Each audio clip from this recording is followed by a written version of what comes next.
Assalamu alaikum wa rahmatullahi wa barakatuh, brothers and sisters. Slight 1 second delay there. I was waiting for a cue from my producer. I like him to stand up, stretch his arms out, and make himself vibrant. Then I can see him, because he literally, if he stands up, you can't miss him. Those of you who have been here to the studio, those who have had an experience and a dose of EAVA 102.5 FM, will know what I'm talking about. Brothers and sisters, today we have an absolute wonderful day today. You can see I got my glasses ready here. And this is how you'll recognize me. If I don't wear my glasses, some people say, where is ZED? This is how they recognize me. Now here we tell you every day, we need to know about all the wonderful projects going on in the wonderful city of champions called Leicester, or some people abroad, they pronounce it Leicester. Often I hear people, they say, this is it Leicester? I said, no, it's Leicester. That's how we call it. And of course, every day we're here busy with our producer. He sets a mic up because he likes it to be exactly 2 millimeters to the left. When it's 2 millimeters to the right, he comes and does a fix. And he's not a happy bunny, when he has to do things like that. But the reason for that is that different people come on the mic at a different height. Some are tall, some are short. Some people would say the mic is too long, some will say it's too short. I don't know what the cure is for that. I think what we should do is leave the mic fixed in one position, never moves out of position, and we have adjusting chairs. So you sit on your chair and the chair moves left, right, up, down, and the mic stays in one place in the middle. So that is the kind of chair I want you wonderful inventors out there to invent here. Because we've been talking a lot about STEM. Those people who don't know what STEM is, you better Google it. Don't wait for Zoogle. Go on Google and find out what it means. And then you will be able to invent some wonderful product today. We have an open invitation to you wonderful people to walk in to the studio and be given the title of mystery guest. We are only asking you to do that because we like you to come here and introduce your wonderful programs that you have in the city. Anything that you are doing that will benefit the community, that will be an assistance and make a difference to the lives of other people. That's what we want you to do, is come here and talk to us. Now, if you started tuning in early, you will know that we said that the initiative this month is called MAD. Not mad as in pagal, mad as in make a difference to your lovely fellow human being, your brother and your sister in the deen, and also those who are not in the deen. So we can lead by example, by our good actions. We can show them what wonderful human beings we are, and then we lead, others follow. That is what it's all about, brothers and sisters, and this is what I'm trying to impress upon everybody in the community. So this is not just here what you call a radio program or a radio show. Here today and throughout the month, we have been trying to say that after radio, we must continue the good work for the rest of the 11 months in the year. We have a message here, Brother Zed, you will be happy today as they are sweeping Evington Road as you speak. Of course, they sweep it every day because it is one of the messiest roads. We're going to talk about Evington Road later, top end of Evington Road, as all of you saw the video on Facebook and on your WhatsApp. Always an incident going on at the top end. And I'm going to be discussing this with the police, and I have asked the chief superintendent to come and engage with us, and he's going to send his team over next Friday. And we're going to thrash it out with them, so all of you engage with us next week, 7 to 8 p.m. We have 1 hour, so start sending me all your grievances. Don't send me 1,000, please, because in 1 hour I'm not going to be able to go through them. Send me all your grievances that you have in the community, such as security, theft, fear, Islamophobia, car theft, substance abuse, anything that comes to your mind. Write it down and send it down, and we shall then tackle these issues in a planned manner. We will plan and we will do it properly. As they say, if you fail to plan, you plan to fail.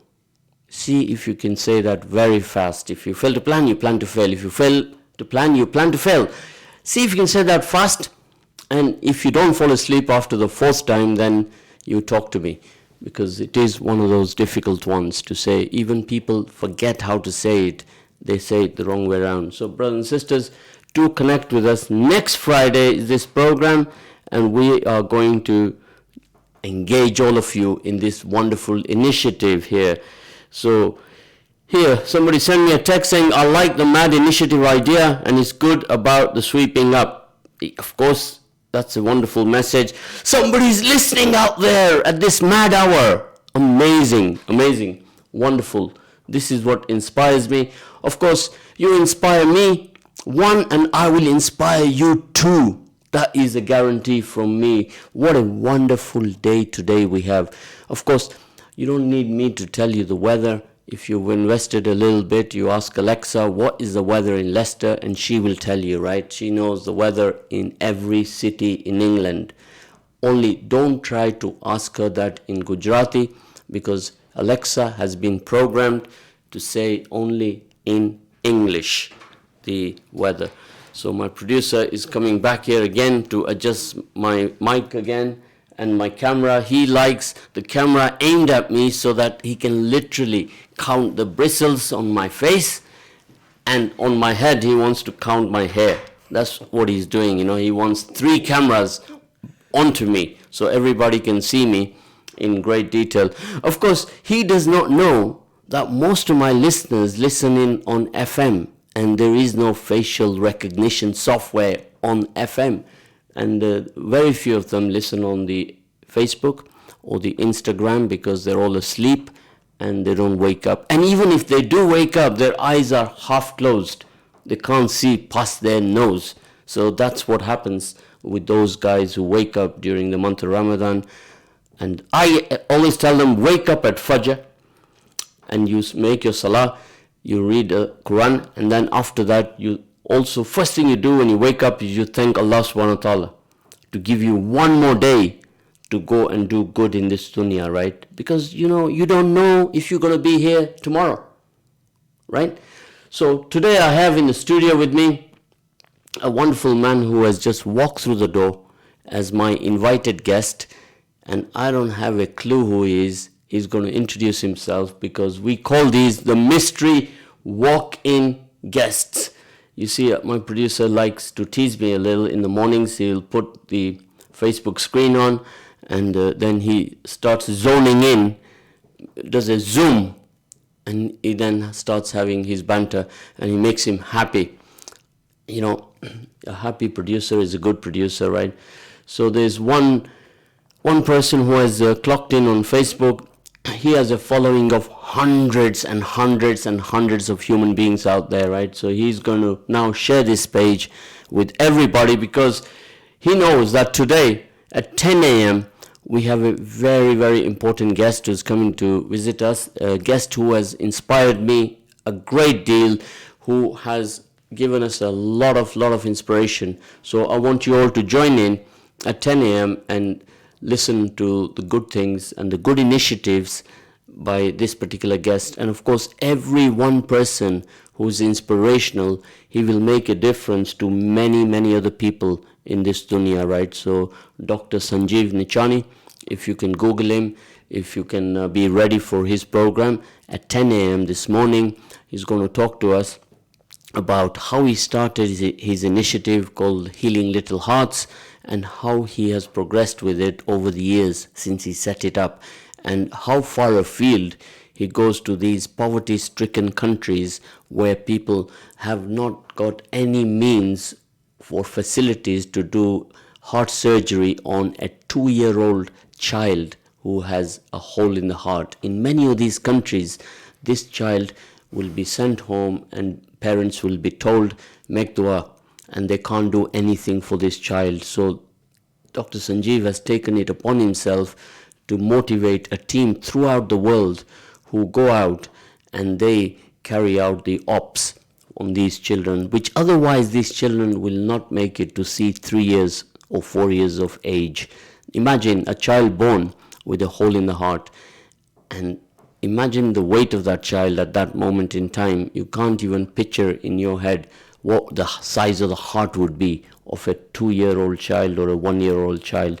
And this is the kind of work Dr. Sanjeev has taken it upon himself to go out there and make a difference to many, many thousands of people all over the world. Thousands of children, their families, their mothers, their fathers, and to save a life, as you all know the hadith, that when you save a life, you have not saved one life, you have saved many others.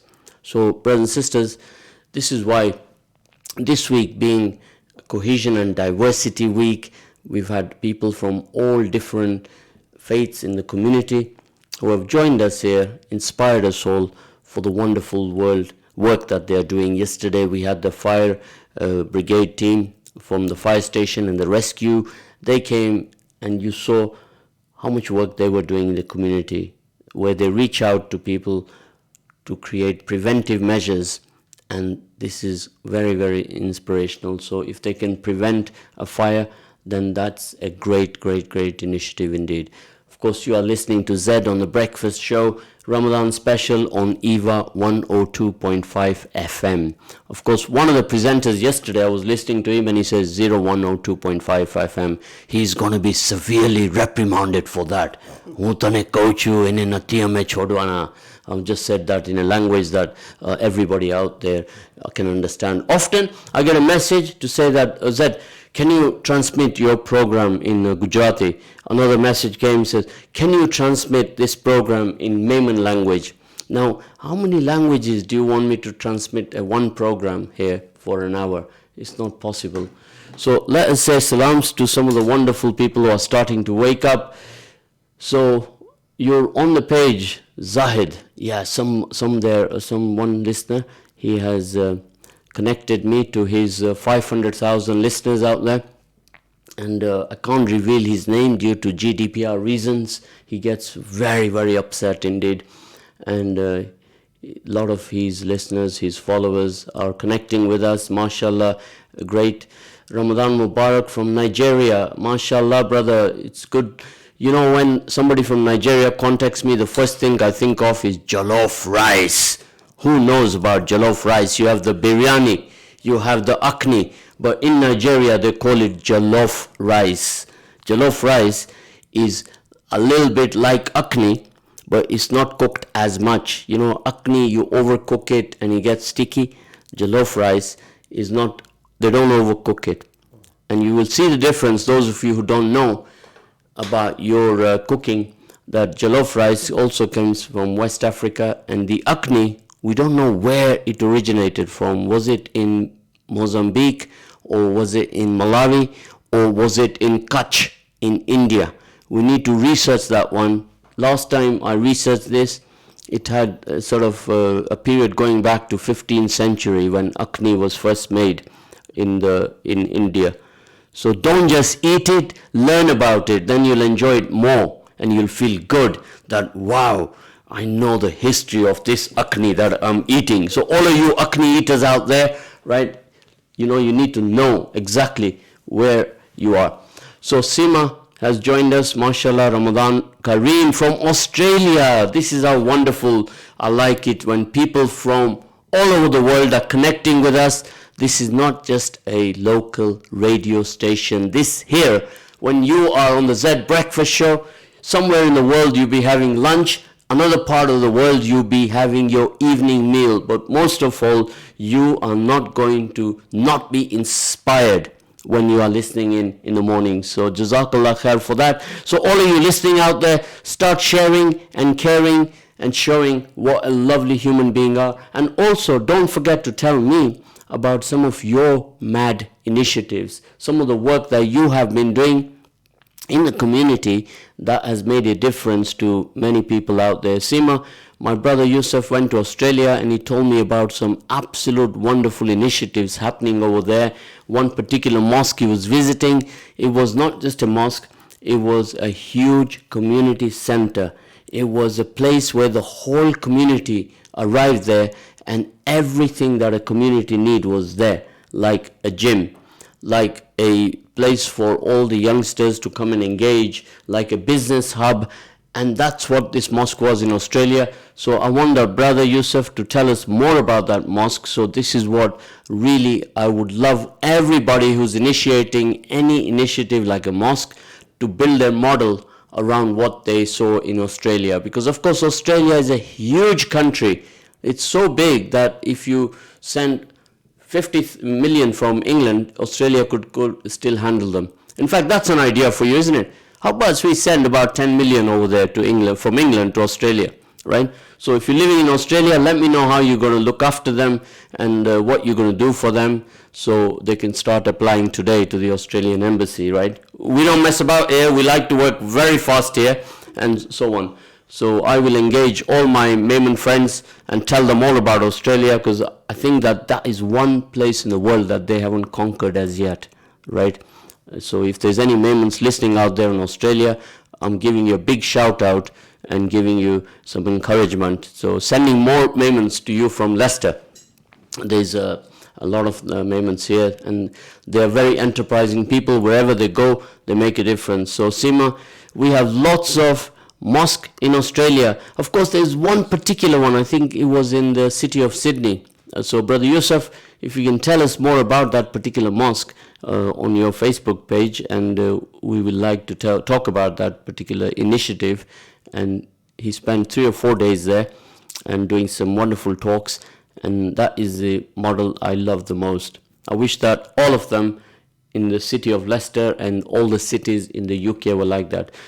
So of course we touched that topic because today we have a wonderful brother who has joined us, and he is going to talk to us about his mosque initiative in the city of Leicester.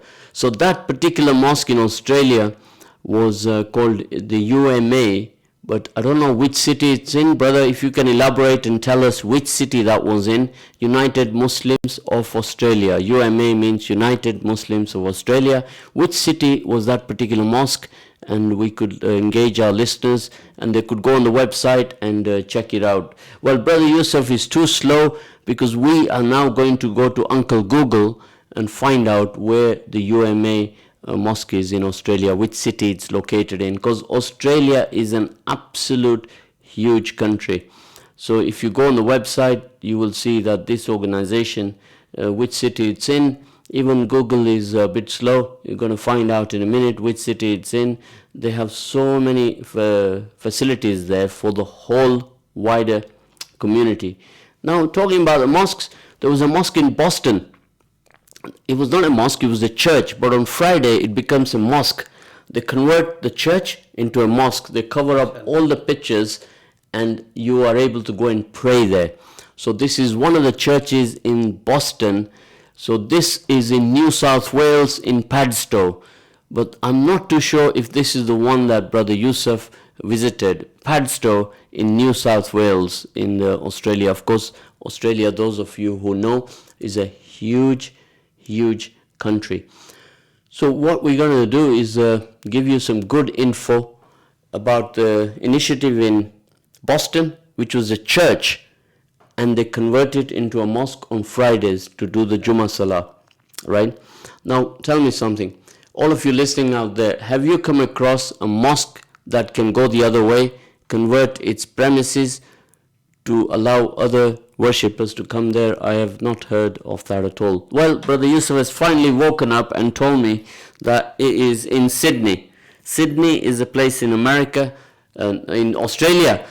A good trick one there for you. Australia, America, A and A. Those of you half asleep will have missed that beat, but you see how quick I responded and corrected that? You know, that's otherwise my producer will take my head off if I make mistakes. You are listening to ZED on the Breakfast Show, Ramadan special on EAVA 102.5 FM.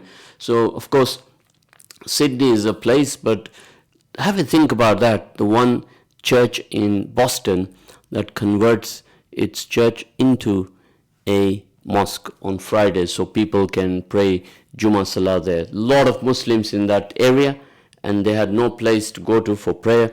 So one particular church, they said, look, this is also a house of God. You believe in Allah, we believe in the same God, we are of the same people, and these premises are.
Assalamu alaikum wa rahmatullahi wa barakatuhu. Brothers and sisters, we are back here on the ZED Breakfast Show on Ramadan special, EAVA 102.5 FM. Of course, you thought that we are just chilling here during this break. No. We overran our timer and our producer came. He gave us a few slaps and put us right. And then we were under pressure. Literally, we had to go and point at that timer with our fingers and have photos taken so that we could remember. So all of you listening out there, it's not an easy ride here. When you make a mistake, you get told off. Of course, right now, we have a wonderful brother who's walked in, and we're going to read up some messages first. Sima is saying, I live in Western Australia, city called Perth. So we have New South Wales, we have Perth, we have Sydney. We have all these wonderful cities in the country called Australia. Of course, I would love to visit all these places and come and see these wonderful places. So the brother told us in Sydney is the UMA. That is a place that I would like to visit. So Bilal Jallo is saying, mashallah. I don't know where Bilal Jallo is from. So if you can let us know, please, because we like to know what part of the world you are connecting with us. So lots of messages are coming in and I'm looking at them right now. So let's go on now with this program. So today we have in the studio one of our special walk-in guests, we call them, as we said yesterday. As you walk through the door, the pound's worth more. So my brother, how are you? Alhamdulillah. If you'd like to introduce yourself to the wonderful people of this dunya.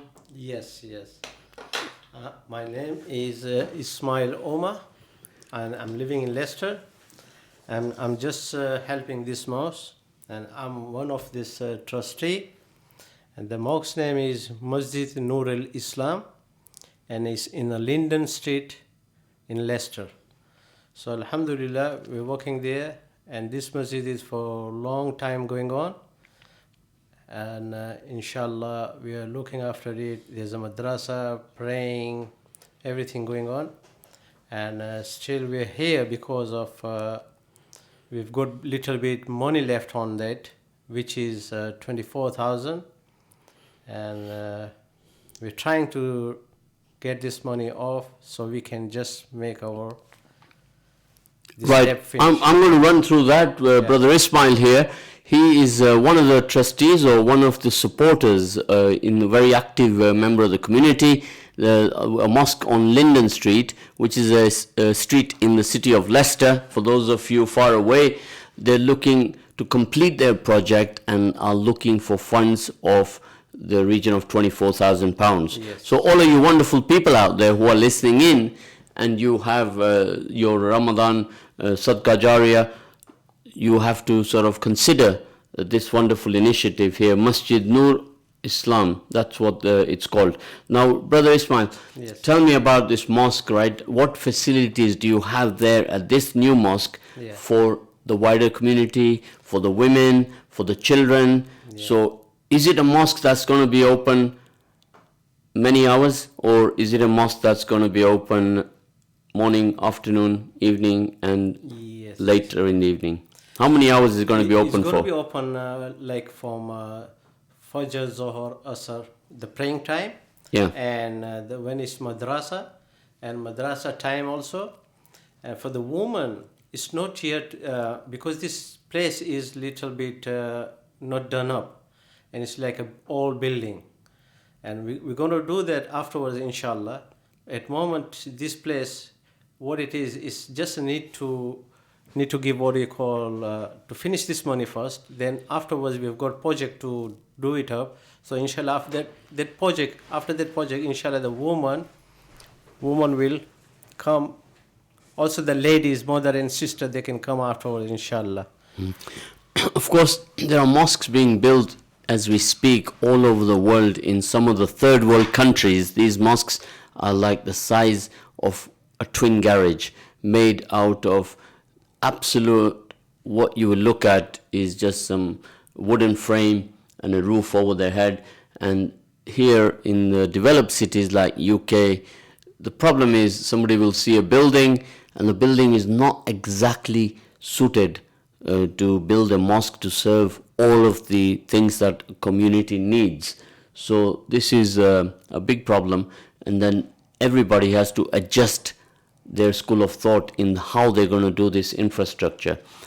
Today, when we build anything which is going to serve the community, we have to think about providing services in that particular facility for the women in the mornings.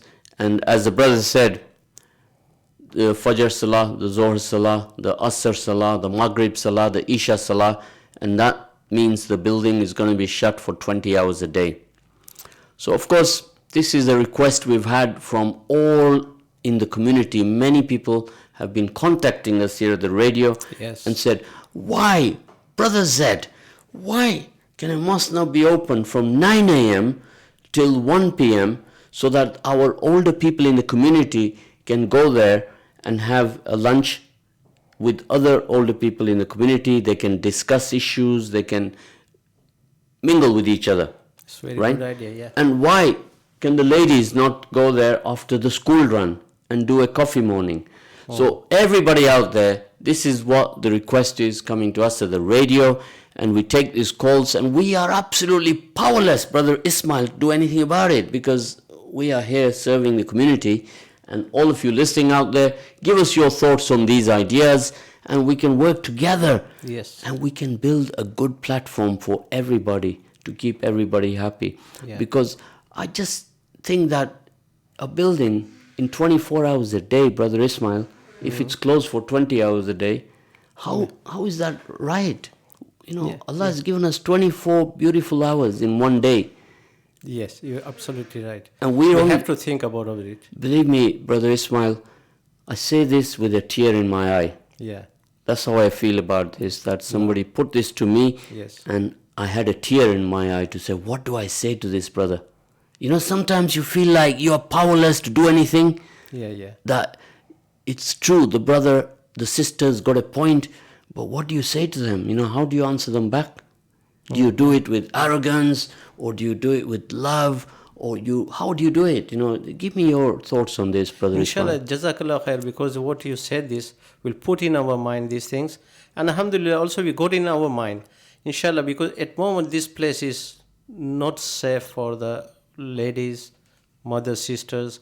After that, inshallah, when we finish this, our what you call the 24,000, which we need to pay, and inshallah after that we're gonna do this, and we're gonna think about also our mother sisters, how we can do for them also, because one of the people they pay more money in masjid, alhamdulillah, and Allah accept them, and we have to think about them, and we have got also in our mind that inshallah when the building will be done, and we'll give this facility to this our mothers and sisters, they can come there, they can pray. Also this we have got in our mind, but just make dua for Allah that Allah make these things easy for us. Of course, it is a very old tradition that Yeah. we say that the women can pray at home. And now, after the initiative by the MCB, Yeah. more mosques are opening up for women to have the facility to pray. Did you know that? Do you know how many mosques have allowed that to happen in the city of Leicester? I think it's on few. Yeah, there's a few. Few. You know how many mosques there is in Leicester? It's nearly over 70. Yeah, 74 now, including 24. yours.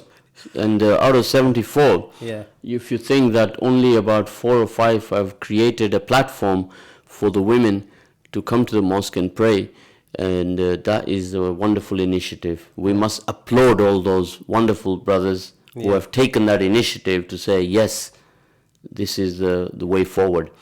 Because if you think, Brother Ismail, Yes. your child at the age of 4 and 5 years old is going with the mother to go and make salah Yeah. in a mosque at a very young age.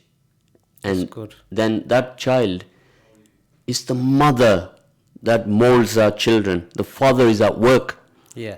right? It's true. So if the mothers can have a platform where they can bring their children to the mosque, that child will be attached to that mosque all his life. It's true. Think about We that. have to think about that. Yeah. So all of you listening out there, give us your thoughts on this. We'll read a message out here from Sharmeen Suleiman. Salams. Those are some great suggestions, mashallah. Even in school holidays, having some holiday programs where they can learn about the masjid and make a connection to the masjid. In one of the cities, they have air hockey tables, pool tables, play games areas. It helps to get the community engaged. Well, Sharmeen, you better take a flight out to Sydney in Australia and you will see a beautiful example there where they have set up a model center. Inshallah, let's study that particular center in Sydney in Australia and follow that. And when we create a center like that, any center you create, a mosque or a community center, don't create it only for one section of humanity. The ummah, when we say the ummah, means the whole dunya, everybody in the world. Yes. Right? Everybody here is Allah's creation. And if we lead by action, then others will follow. This is a form of dawah, my brothers and sisters. We all must listen and take heed. We are stronger when we are together. Right? Yes. But if we start being separate and make a mosque for him and for him and for him, and then we will not go forward. We will be in reverse gear. It's true. You have to be together, all together. Yeah, so Brother Ismail, Yes. when you sit with your committee, Yeah. I hope that you will be able to share my passion on this subject No, inshallah, with I'll them. share with them. I'll share with I'm them. reporting to you what the people are reporting to me. Yeah. What is and the I request? bring it to you. Yeah. And then these places will flourish. Yeah. Right? Otherwise, people will donate and they don't know what they're donating to.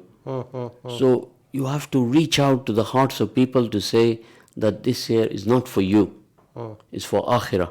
Yeah, it is for akhirat. And any project for akhirah, one priest came here last year and I never forget what he said. Yes. He said, my dear brother, if it was up to me, I would keep my church open 24 hours a day, 7 days a week. He said, we are in this world for a short period of time only. Right? Yeah. And he gave me this example. And you know me, I was shocked. I said, you know what? I would like every mosque to think like that.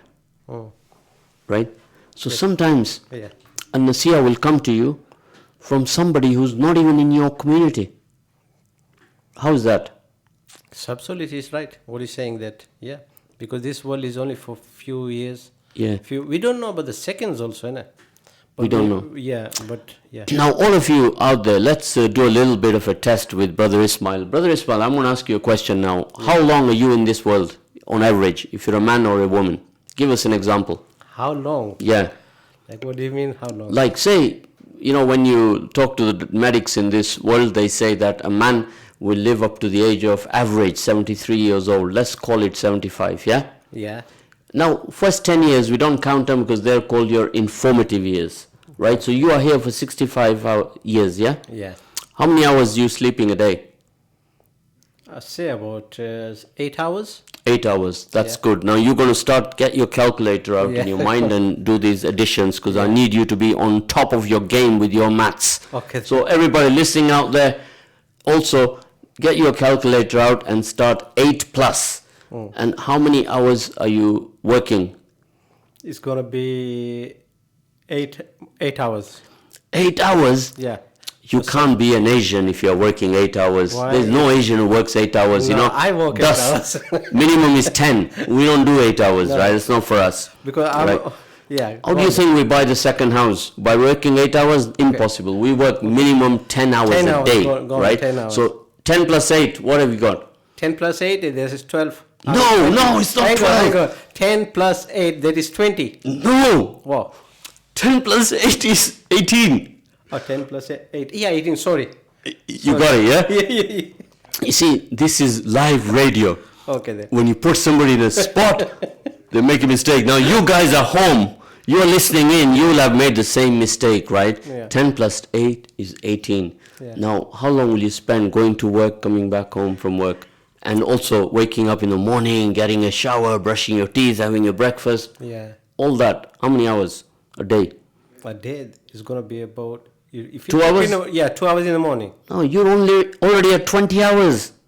Your Finish. 20 hours are gone. Gone. Where have they gone? Vanished. Allahu Akbar. Yeah, it's true. You didn't even see them, brother. Yes. Now, you tell me, how many hours you going to spend on your phone, on your social media? No, I don't spend any. None. Okay, you are an exception, right? That is 4 hours you've got left in this dunya. In dunya, yeah. Now, multiply that 4 hours a day by 365 days, Allahu Akbar. right? Yeah. How many hours have you got in this dunya? We don't have much. And look at the time that you have Gone. to live in this dunya, right? You have a very, very short period of time. It's true. So don't ever, brothers and sisters, look at the fact that you are in this dunya for 75 years, Yeah. right? Yeah. No, that is not a fact at all. You're actually in this dunya for 4 hours a day. Yeah. But those brothers and sisters out there who will spend 2 hours a day on social media, and some other brother who might be an alcoholic or he might be addicted, he's going to spend even less time in this dunya because he'll be sleeping longer. Yeah. So your time in this dunya is very, very short, isn't it, Brother Ismail? It's true. What you said really makes sense, because our life goes fast away and we don't know how our life, where does it pass, in what things. And we think, oh, we're going to stay 60, 70, 80 years. But you're absolutely right. It's 4 hours. A day. Yeah, day plus whatever the life we got it. So inshallah, we have to think about these things. Our life, where is passing, where is going. So we only have one life, don't we? We got only one life. That's You it. know, when Steve Jobs, the famous guy who created Apple, he said, who out there, with all the money I have in this world, who out there will exchange places with me today? For all my money in the world, who will exchange places with me? When he was dying of cancer, he was in his bed in hospital, and this is what he said, right?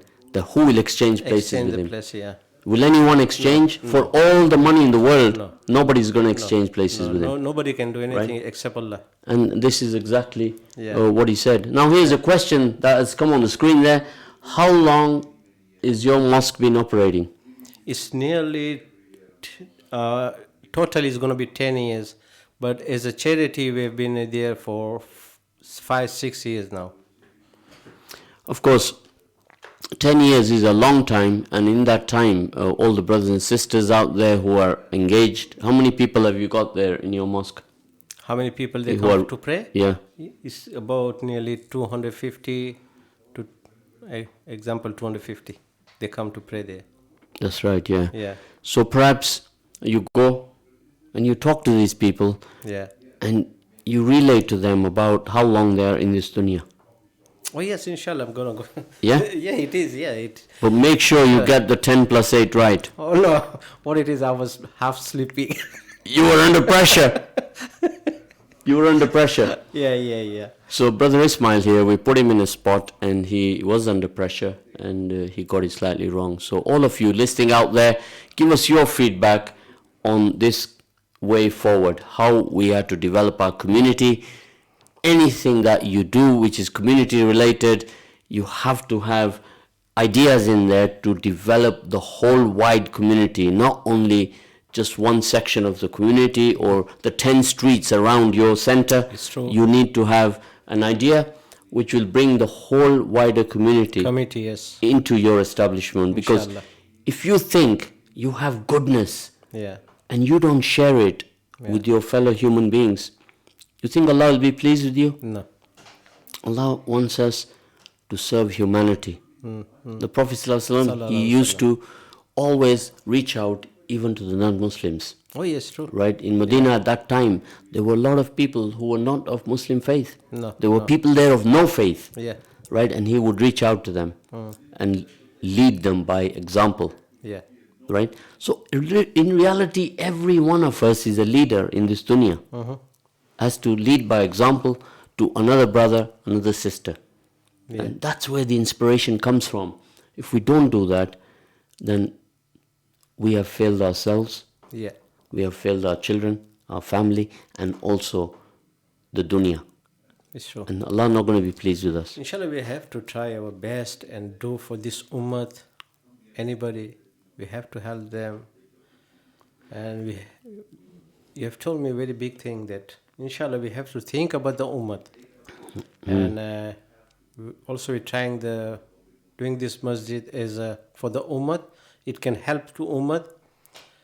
So just make dua for me, inshallah, all brothers, sister, that Allah give me this in my mind, how we can run this masjid, and make dua for us, inshallah. Of course, always remember what the gentleman said, that if I could, I would keep it open 24 hours a day to serve humanity. It's true. And he left here to say that this life is very short. And indeed, the way he explained it to me has stuck in my head forever. Yeah. And this is why I shared that with you, so that this is a message to pass on, isn't it? It is to pass on, it's true. Yeah. And this is why you think that why Allah selected this man who's not even a Muslim, and he came and gave us this message. Yeah. Right? And often we hear a similar message from our blessed Maulanas in the community, but told in a different way. Yeah. But the way he told it is the way I told it to you. Yes. It has an impact on one person, for our children, even our home, Yeah. to start teaching them at an early age that don't waste your time. Yeah. Time will not come back again, will it? No. Once it's gone, it's gone. Yeah. It's finished. We have to take care about ourselves for this time. Okay, how we are using our time in this world. Yeah. Because once it's gone, it's not coming back. So inshallah, I think we need to look also ourselves. How we going to use our time, our deen. Of course, time is our biggest asset. You are listening to ZED on the Breakfast Show on Ramadan Special on EAVA 102.5 FM. So those of you who have just tuned in, another text I received the other day was, "You've told us that 3 times, Zed." I says, well, people tune in at different times, so I have to let them know what they're listening to, because not every car it has got the latest technology where you have 102.5 FM on there. Some of the radios are old and they don't have that information. So I have to do my bit for humanity by informing them. So there's a message here at the top there. Salam, maybe sisters should be consulted before the building work is completed. Therefore, their needs are already catered for before the work is done. Therefore, saving money in the long run. You see the benefit of involving sisters? Yes. I'm telling you, Brother Ismail, women, they are the fabric of society. It's true. Without the mothers, men would not be here. No right? So we need to listen to the women, right? The nasiha that the women give us in society and we don't listen to it, then the impact of that comes to the children. It's true. Right? Because it's the women that put the emotions into our children. So we have exactly 50 seconds to go. Yeah. I want you to say a last message before we close for the next session. Okay, inshallah. I'm just, for my side, that I'm telling every my mother, sister, brothers, whoever is listening to me, make dua for this masjid, and we've got only 24,000 left. Please help us so we can finish this, we can go forward, and inshallah make dua for me that Allah give me strength to do these things right. And I'm thinking also for my mother, sister, how we can do something for there. Before I came here, but it's in my mind. So make dua for me, inshallah. Assalamu alaikum. Wa alaikum salam. Now, brothers and sisters, thank you for joining us. We'll be back on the next session. Don't go away. Jazakallah khair.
Assalamu alaikum wa rahmatullahi wa barakatuhu, brothers and sisters. You are listening to ZED on the Breakfast Show, Ramadan special, EAVA 102.5 FM. I have in the studio with me today my wonderful guest here, who's going to introduce himself to you.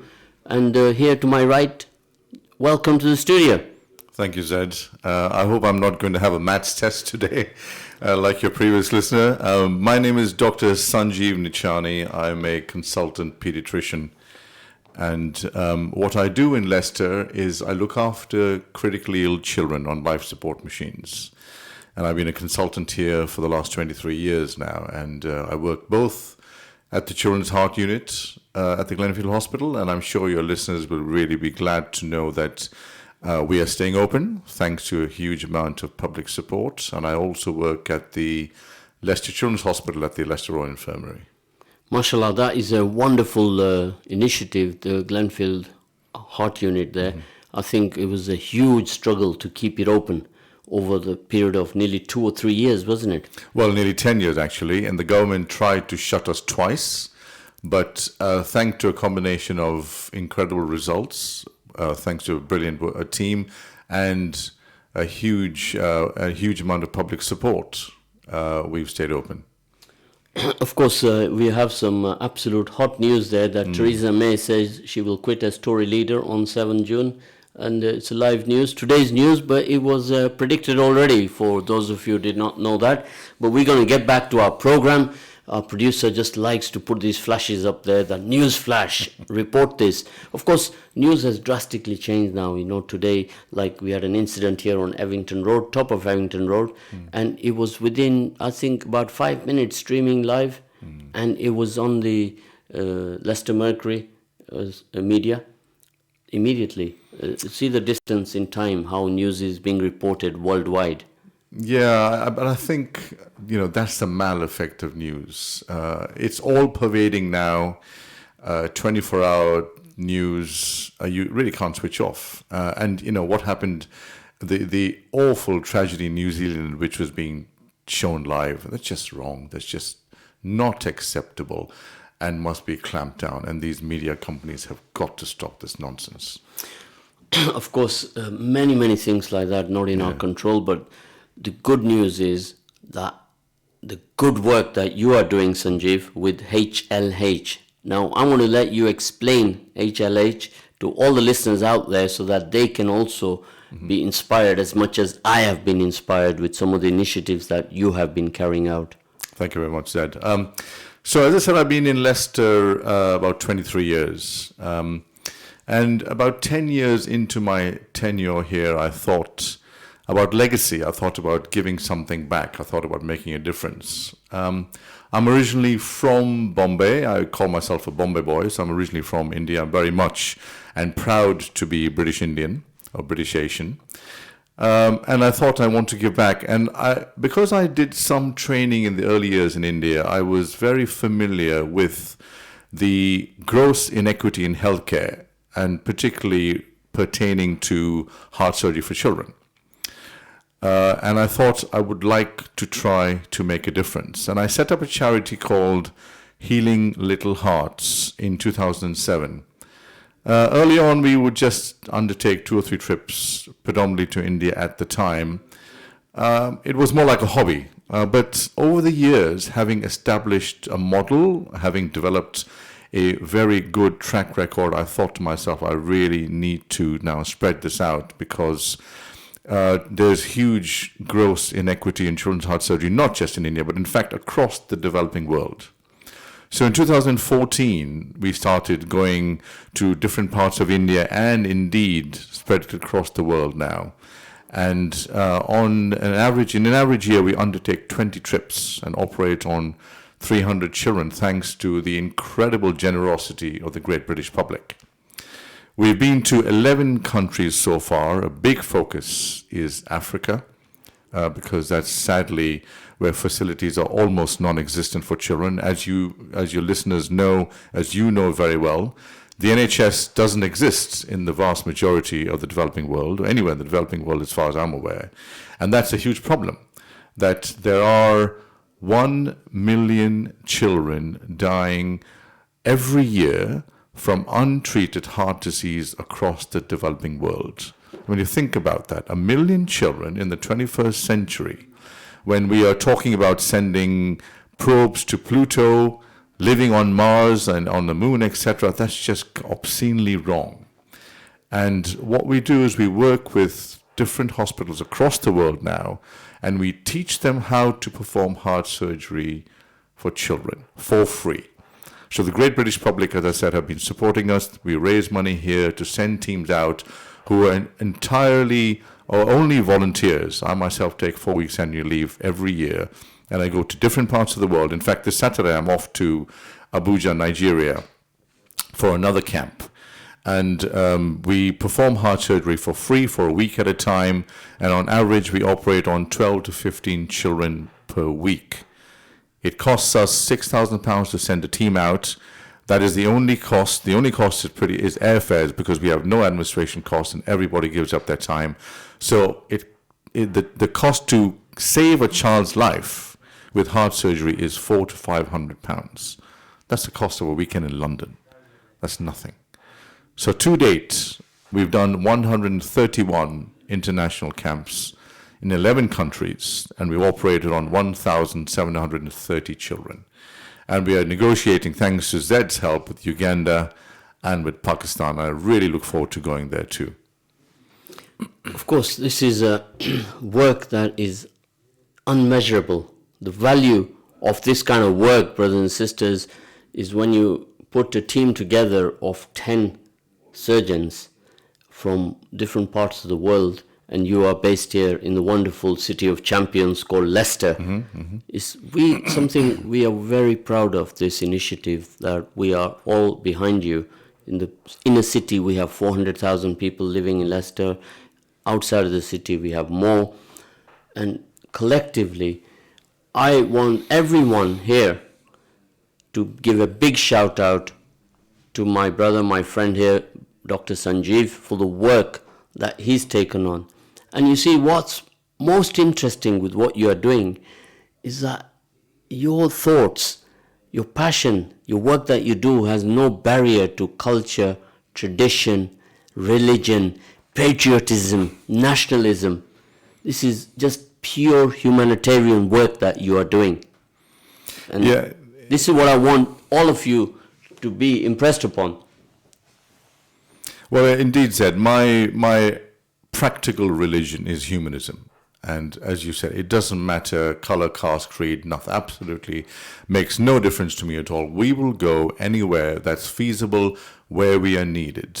And as I said, and as you referred to, the Great British Public have kept us going. And I call this a United Nations effort, because people from all over the world have now signed up.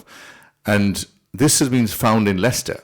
We found this at the Children's Heart Unit in Leicester, and now it's now proliferated across the world. And let me give you an example. We sent a team to Bangladesh about 6 weeks ago. That team had about 8 people on it. There were 3 from Italy, 1 from Spain, 1 from France, 1 from India, and 2 from Malaysia. And that's what constituted the team. And people just love volunteering and giving up their time for free and saving these children's lives, who otherwise, sadly, tragically, would die because they are born with a death sentence. They don't have the NHS. And even if there is a hospital, they don't have the money to go to those hospitals for surgery, and sadly. It's not only the surgery that you carry out, but also while you are there, you give them the training, the aftercare training, because in developed countries we have the aftercare. Of course, most of you who have had any operation of any kind will understand what aftercare is all about. But in these countries, you might have the best surgeon, a very good doctor, but if you don't have the aftercare, you're in trouble, aren't you? Well, that's an absolutely brilliant point and spot on, Zed, because if you look at the surgical results, 40 to 50% of the outcome is dependent on the surgeon, 40 to 50% is dependent on the aftercare.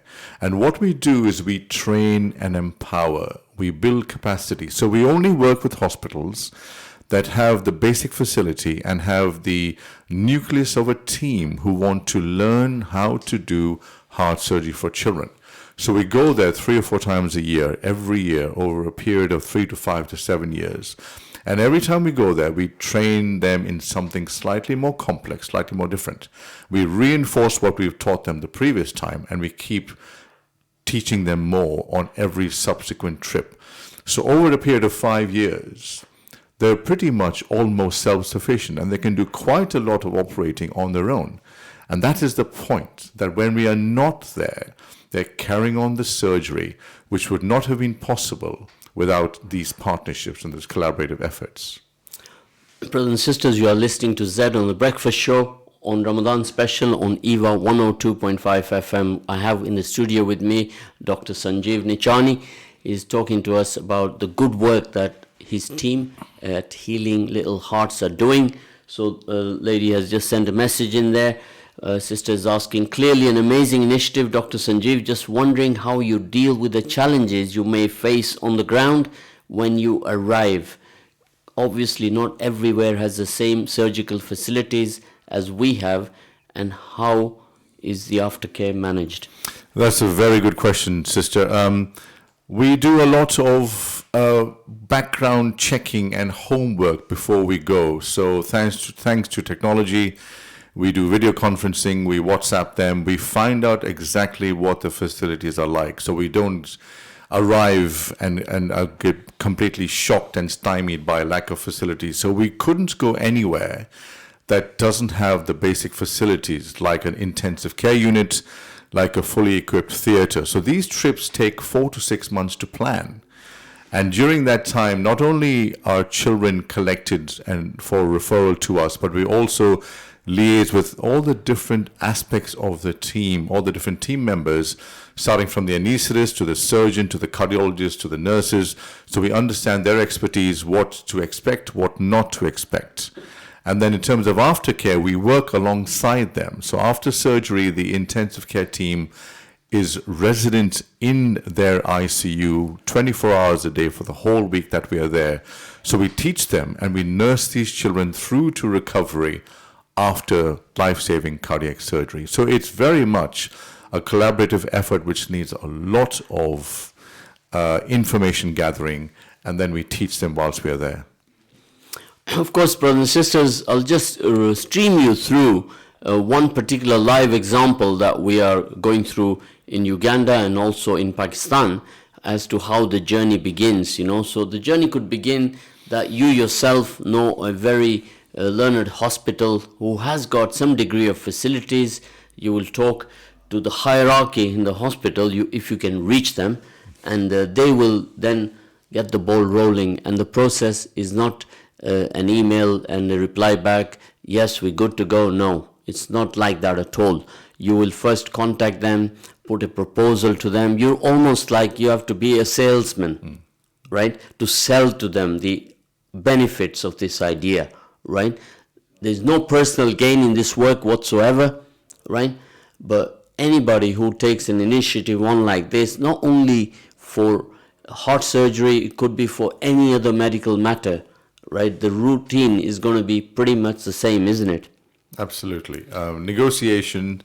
And you need to, first of all, impress upon them that you're not in it for any personal gain. You're absolutely no interest in any financial gain. You're there for altruistic reasons. You want to help. You want to literally save lives and teach them how to save lives for their own children. And unfortunately, despite that, there's a lot of resistance. I've had resistance from lots of hospitals, but human nature being what it is, that's part of life, and you just move on and you look for other people who might be more receptive.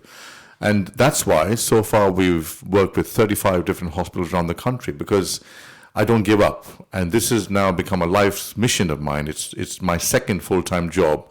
But because we're making a difference, it doesn't really matter. Of course, here we have Doctors Without Borders.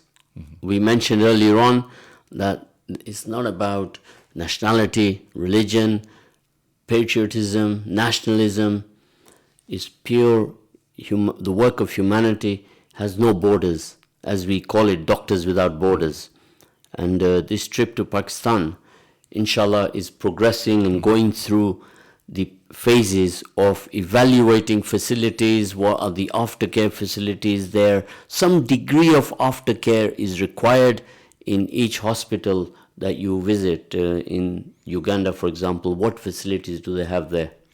Well, they already do a small amount of heart surgery, which is always a good start because that means they do have at least the basic facilities. Now, the facilities might not be enough, but what we have to do as the volunteering team is we have to adapt to the new environment. It essentially means that the doctors and nurses who volunteer and go across, they have to upskill themselves for the week they're there. Then they can't depend on technology like we do back in the UK and other Western countries. So you have to use your skills as doctor and nurse. You have to go back to basic principles, which actually means that you come back as a better doctor and nurse before you left because you're working in a stressful environment which is suboptimal, which then translates into better care for the children back home, which is actually a point that not many people or very few people really understand. So it's a win-win for both because I come back a better doctor because I've seen some very complex children during my travels, which means I'm very switched on when I'm looking after patients at the Glenfield Hospital. So actually, there's a win for the UK, the children here, the families here, as well as the children and the families we look after when we travel. Of course, we are all very proud that this initiative started in the city of Leicester, and when we are going out there, we are flying the flag for Leicester and for the UK. Indeed. And this is very important that we have to emphasize this. And my good friend next Thursday is coming to Leicester, High Commissioner of the Uganda Embassy. He's coming here in Leicester next Thursday. And we shall be impressing this initiative to him as well, so he can pick it up on the other side with the respective hospital. And of course, he's listening in right now, and I'm putting him in a spot here, and he cannot retract. So next Thursday, we're going to pick this up with him. So we got Uganda and we got Pakistan, both sort of being initiated at this moment. And it is a difficult one, isn't it, to get all the initial paperwork sorted out? Yeah, it's a difficult one, but we will keep persisting because we know we can make a lot of difference to the local conditions and most importantly to local children and their families, because there's nothing worse. I'm sure your listeners will understand that, and it'll chime with them that there's absolutely nothing worse than the trauma, the agony, the devastation of losing a child from a treatable condition. And the vast majority of heart conditions are actually treatable with relatively simple surgery, which is why we will persist in Uganda, Pakistan, and other countries as well. Of course, reaching out to these third world countries is what our responsibility is. We are here in United Kingdom, first world country, and if we don't take our skill set over to the third world to empower them, then we will have failed. I completely agree. We are in dereliction of our duty if we don't use our skills to help those who need help and empower and train those so that in the fullness of time, they can become self-sufficient. Now, this is not a short-term project. This is going to take decades, but you need to start somewhere, and that's what we've done. We've already signed off 3 hospitals who are now self-sufficient and operating when we are not there, and that's the plan in all the other hospitals that we go to, that when we are not there, they carry on the life-saving work that the children in those countries so deserve. So, of course, all of us in the community who are doing excellent work out there from all different creeds and all different religions, all different parts of the community, we all have to get together and bring awareness to each other. Now, how many people of you even knew about HLH in the city of Leicester? So those of you who are listening in Leicester, give me a right hand up to tell me if you knew about HLH, Healing Little Hearts. And how many do you think know in Leicester out of a population of 400,000? Definitely not enough. And actually, that's a brilliant point, Zed. What we need to raise the awareness of 2 things. One is the huge global child health tragedy of 1 million children dying in the 21st century from untreated heart disease. And by the way, that is at least double the number of deaths from malaria. And everybody knows about malaria. I'm sure all the hands will be up if you talk about malaria. But nobody knows that there are 1 million children dying from untreated heart disease. So we need to help. We need a huge amount of help raising the awareness of that. And also, obviously, what Healing Little Hearts is doing to help deal with this problem across 11 countries and hopefully 12 and 13 and many more countries across the world. That's what we need help with. Of course, our duty here on the radio is to bring awareness to all the beautiful people who are doing excellent work in the community, and we cannot do that enough. Mm-hmm. If every day somebody sat in that chair, there would not be enough days in the year. Mm-hmm. So there are a lot of wonderful people out there. You know, we take our hats off to them. A big jazakallah for all of them who are doing this work, and Dr. Sanjeev is just one of many in the city of Leicester across many different communities who are doing this work. Just imagine, brothers and sisters, tomorrow it could be my child, it could be your child in this predicament. Mm-hmm. We mustn't think that, oh, it's not me, it doesn't matter because it's not me. So do we only wake up when it is our own children, or do we keep ourselves aware all the time that we are here and we have to take care of everybody else? Well, indeed, and it goes back to humanism, and ultimately, whatever religion, caste, or creed you are, it is about helping others who can't help themselves, and there is nothing more satisfying than that sort of work. Not just what Healing Little Hearts does, but all the various thousands of other people do. Just a quick question there, right? What is the success rate on your surgeries?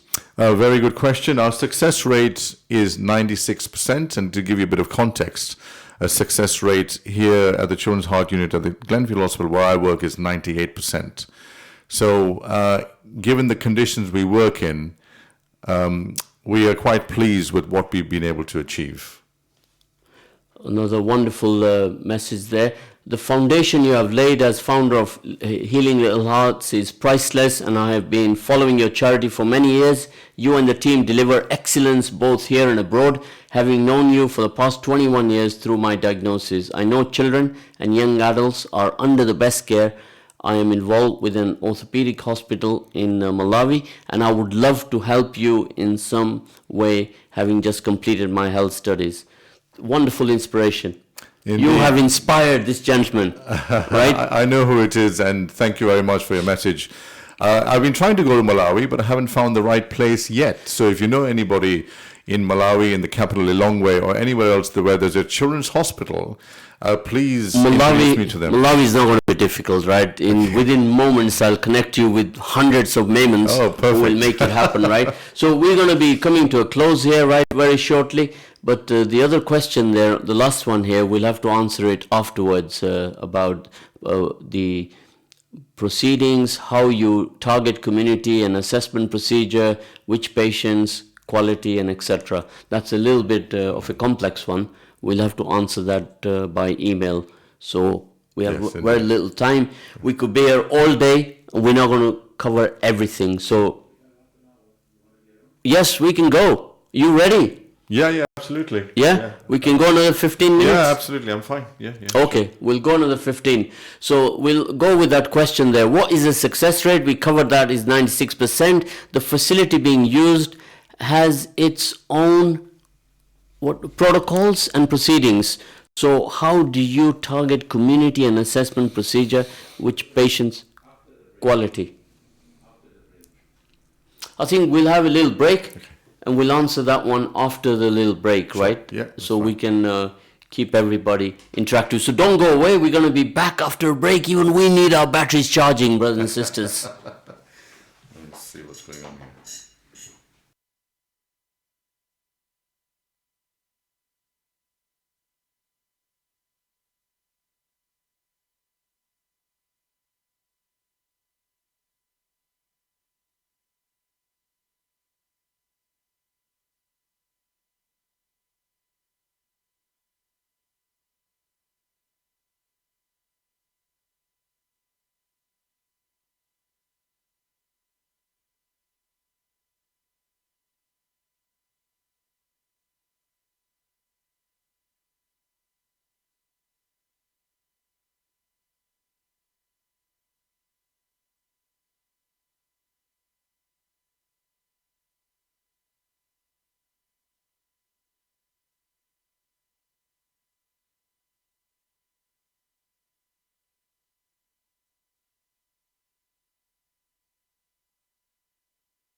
Assalamu alaikum wa rahmatullahi wa barakatuhu. Brothers and sisters, you are listening to ZED on the Ramadan special, EAVA 102.5 FM. So welcome back to our last session this morning. We were going to pick up on the query that was raised earlier on, a question about the protocols. The facility being used has its own protocols and proceedings. So how do you target community and assessment procedures with patients, which patients, quality, etc. is a little bit of a complex one, isn't it, that? Yeah, but it's a good question, because basically what we do is when we have done our homework and due diligence and we've decided to partner with a particular hospital, wherever that might be in the world, bearing in mind we've partnered with 35 hospitals in the last 11 years. What happens is that the local cardiologist, and there has to be a local team who we work with, the local cardiologists will look at about 30 to 35 children with heart problems. Will send us the data using technology. We will then look at that. And then when we go there, we normally fly in on the weekend, and we assess all the patients on the Sunday, just like we would assess the patients here in exactly the same way, no difference, the same quality. The multidisciplinary team will look in fine detail as to each child's condition and decide what's best for the child.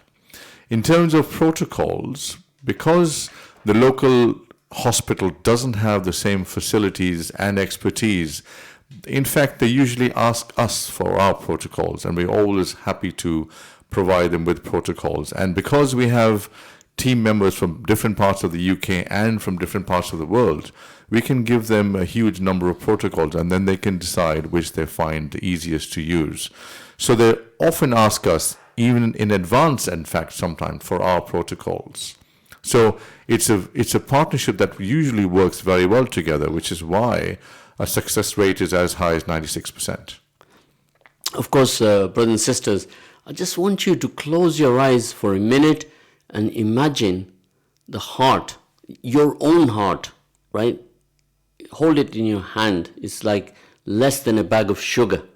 Now, I want you to imagine, with your eyes closed, the heart of a 2-year-old child, and this heart as a whole. Just imagine that, picture that in your minds, what it's all about. Now for us, we're not doctors, we're not surgeons. It's something which we can't even contemplate. Yet these guys, they do this kind of work and they have a success rate of 96%. 96%, right? How they do it, for them, is an everyday thing. For us, it's a very, very complex procedure. And this is the skill that God has bestowed upon them to be able to go there and carry out, almost like a plumber will fix a leak. Well, another brilliant point is that, I feel very strongly that if you've been gifted with a skill, then you must use it to everybody else's advantage. That's the whole point of being gifted with a skill. Otherwise, the skill is a complete waste. And most of these defects, they are holes in the heart. We have 4 chambers in the heart, 2 receiving chambers, 2 pumping chambers. And the walls between these chambers have holes in them. It's literally like when I'm lecturing, I say, if you imagine you've had a tear, a hole in your jeans, what do? You stitch a patch of cloth, a material on that patch, and the jeans are functional. You can wear them again. That's exactly what's done for these holes. An artificial material is stitched onto that hole, it's sealed, and they are fixed for life. And they don't look back, and they look forward to a future, a normal future, just like the rest of us can.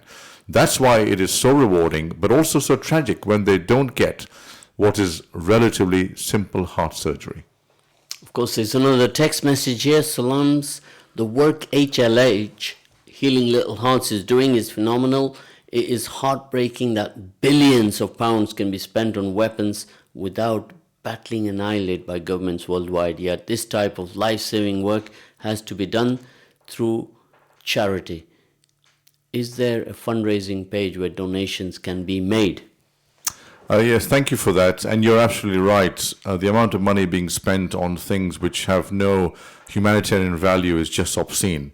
But in terms of supporting and donating to Healing Little Hearts, yes, we're on Facebook. We're on different channels of social media. So Healing Little Hearts have a Facebook, and there are ways of donating on Facebook as well as on our website, healinglittlehearts.org.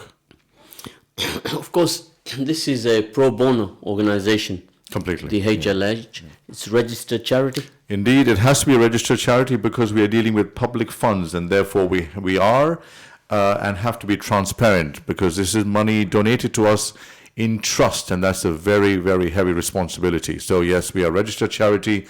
You can in fact go and look up our accounts online on the Charity Commission website. We are transparent. Everybody takes annual leave, donates their time. Not a single person gets any remuneration for what we do.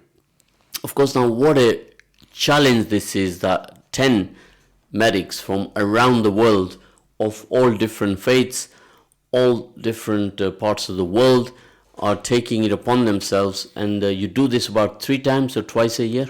20 times a year, Zed. I go myself 4 times a year. The charity, last year we did 23 trips. We operated on 300 children.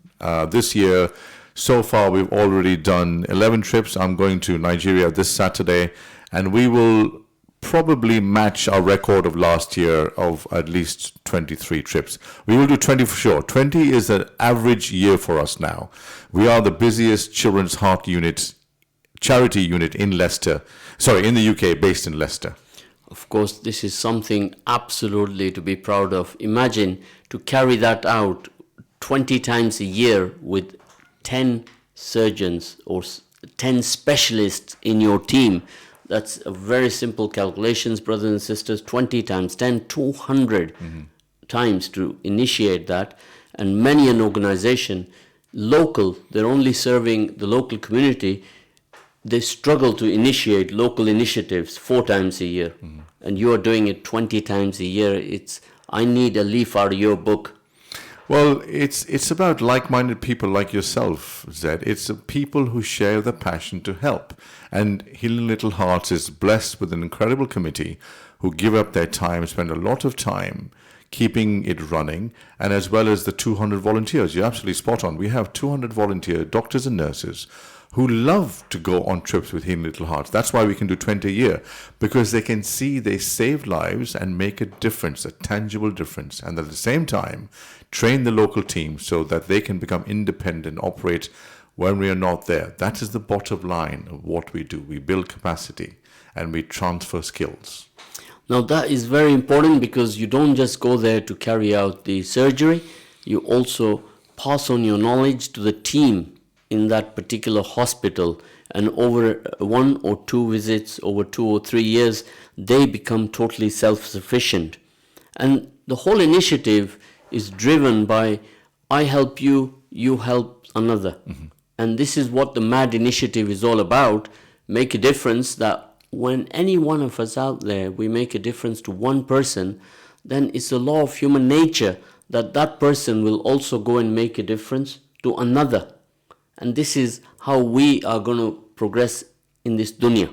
That's the only way. To disseminate the knowledge is the only way to do it. So actually, in 50 or 100 years, there's more equity. Children born in the developing world should have, by right, life chances like children in this country do. And it's not going to happen overnight, but it's going to happen in the fullness of time, thanks to generosity of the great British public and many other people that we can see. Of course, now a trip to Nigeria is not a small thing. This is a huge country, over 200 million population, the biggest country in Africa. In fact, you take Nigeria out of Africa, and Africa is a small continent. So Nigeria, to have had success there in the capital city of Abuja, is a huge achievement in itself. Well, thank you. I mean, you're absolutely right, 200 million population. And the other striking statistic is that, let me give you some UK context again. The UK has a population of 60 million roughly. 65 million. Yeah, and we have 10 heart centers here in the UK. Nigeria has a population, children's heart centers that is, so fully fledged children's heart centers. Nigeria has a population of 200 million. It does not have a single fully fledged children's heart center, not a single one. Now that's tragic, it's crazy, and that's the whole point. We go to Abuja to work with the local surgeon, so he is a male on this occasion, in the fullness of time can learn how to do this himself with our help, and soon over 5 or 7 years without our help, so that there will be hope for the children of Nigeria as well. Of course, Pakistan is in a similar situation. In Pakistan, we have, I think, a population of 180 million, and it's a very similar situation. I don't personally know if anyone knows how many specialist children's heart units there are in Pakistan. Would be an interesting one to add to my knowledge bank. Well, I can shed a bit of light on that. It's not definite knowledge, but my impression is, and it's fairly accurate, is that the bigger cities do have heart centers, Lahore, Karachi, etc., do have heart centers for children. But the problem is that they are overwhelmed with the sheer number of children they have to treat. And also, aftercare is a big problem, huge problem. Because I was approached by a Pakistani surgeon a few months ago, and I offered my services. And this is when we talk about human beings and human nature and ego, etc. I was thrilled to be asked to go to Pakistan. And I said yes. And this is 3 or 4 months ago. He said he'll go back and talk to his colleagues, and I haven't heard since, which is very sad, because he confessed to me that they need help with aftercare. Of course, here, this is the issue, that the predicaments, the issues that you have facing whenever you want to drive a great humanitarian initiative, is that the roadblocks are always going to be there, right? Yes. Everybody has their own idea, and it's my way or the highway kind of mental attitude. Ego kicks in, and this is what all of us have to be mindful of. If somebody brings some good to you, appreciate it. All this comes from Allah subhanahu wa ta'ala. People are connected with each other with the will of God. It doesn't just happen by your own doing, everything happens with the will of God. So brothers and sisters, take a little heed on that. And I'm going to read you another message. Would be a good partnership with Leicester and Malawi. I believe one organization called Drop of Compassion is doing a good job there in Malawi. Maybe good for both amazing initiatives to work together the Team's way, inshallah. Of course, are you aware of the Team's way? I'm not actually, but I'm very open to working with other organizations. No problem with that. Here's, I'm going to pass on some KIP to you now. Mm-hmm. Knowledge is power. Okay. You agree with that? Indeed, always. Always. So the Team's way is together, everyone achieves more success. Yes. That is the Team's way. Yeah. The motto of Teams is that. And the brother here who has sent that message in, he is properly in tune with that particular motto. And that's why he's written the Teams in capital letters.